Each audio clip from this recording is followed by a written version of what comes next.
All right, the last one. And I think this is one of the most powerful ways to control your appetite while trying to lose weight. You want to focus on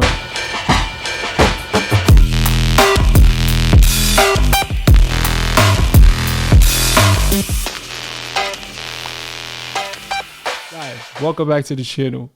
In advance, I want you guys to hit the thumbs up button because this video is going to be packed with great information that I think can change your perspective on a few things, right? So watch it to the end. The last tip, I think honestly is the most important tip. So make sure you rock with me throughout this entire video, all right? But before we get into it, there's a movement happening. It's called the 1,000 Transformations Movement. It's also a challenge that I'm doing. We're gonna end up on Oprah. We're gonna end up on Good Morning America. This is gonna be an example of a massive transformation movement where people are significantly changing their bodies and changing their lives all in one group. The 1,000 Transformations Movement. And no, it's not free, guys. Right now, I'm vetting people personally. I'm reaching out to you personally. So if you want more information, I want you to send me your name, your phone number, and the best time to reach you to 1000transformations@gmail.com. And I will personally reach out to you to invite you to the challenge. All right.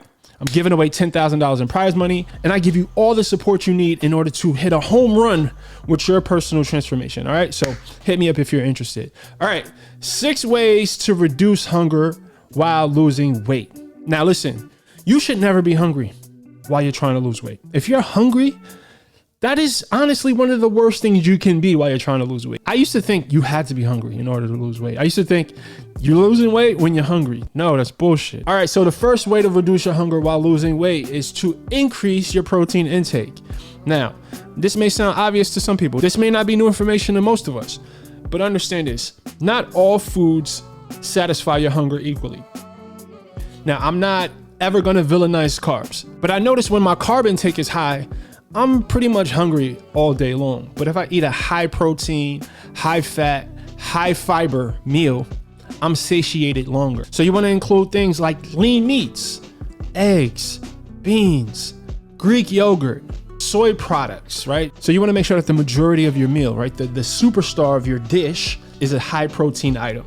All right, tip number 2, you want to drink a lot of water before your meals. You want to drink a lot of water, period, right? A lot of times when we think we're hungry, it's not really that we're hungry. We're just dehydrated or we're thirsty. So make sure that you're keeping your liquid intake up. I like to drink black coffee, especially while I'm fasted. When I'm fasted, the caffeine helps blunt your appetite, which obviously will prevent you from overeating. If you can add black coffee to your regimen. Now the caffeine debate, I get it, but listen, I'd rather be buzzing on caffeine than to be overeating goddamn English muffins. All right, so tip number 3, you may want to do less cardio. Now, there was a part of my journey when I was a cardio bunny, when I would do an hour and a half, sometimes even 2 hours of cardio. And what would happen is it would stoke my appetite.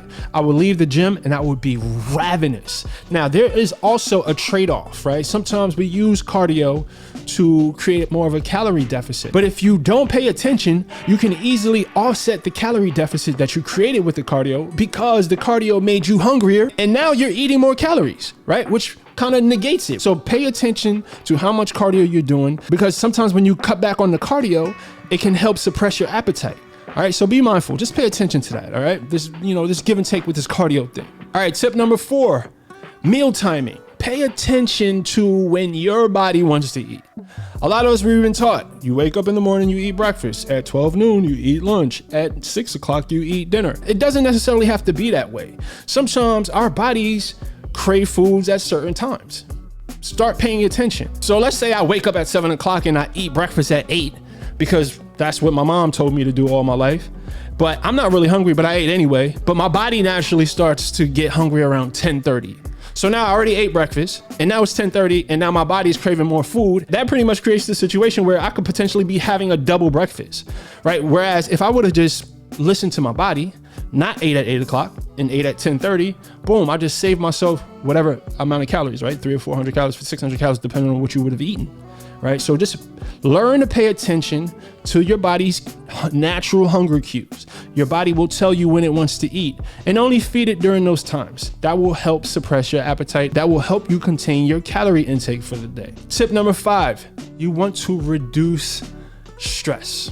Now, I have all types of things that I do personally to help me manage my stress, including meditation and journaling and exercise and getting rid of motherfuckers that stress me out. I'm kind of aggressive when it comes to that. If I'm dating someone, if I have a friendship, if my neighbor is getting on my goddamn nerves and making me stressed, shing. When you cut, you make big swing as possible.